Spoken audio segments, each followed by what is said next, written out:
Ronaldo ya mari matarsa Georgina da ƙarfi saboda kalaman rashin ɗa da ta yi wa mahaifiyarsa. Wata rana ya zo zai shiga ɗakinsa sai ga mahaifiyarsa da fasasshiyar waya, sai ya tambaye ta cikin damuwa, sai ta yi ajiyar zuciya sannan ta ce masa ta faɗo daga hannuna ne ina ƙoƙarin riƙe wayar sai ta fashe. Sai ya ce ai da kin gaya min da na sa an canja miki waya.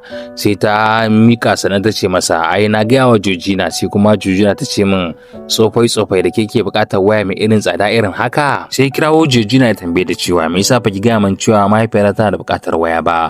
Kwatsam sai ta ce tana ganin ba ta da buƙatar waya mai tsada irin haka. Cikin fushi kuwa ya kwaɗa mata mari tas kake ji, sannan ya ɗauki mukullin motarsa zuwa wani mall mafi kusa, sannan ya ce mahaifiyarsa ta ɗauki dukkanin wayar da ta mata kar ma ta yi tunanin nawa ne kuɗin da za ta ci.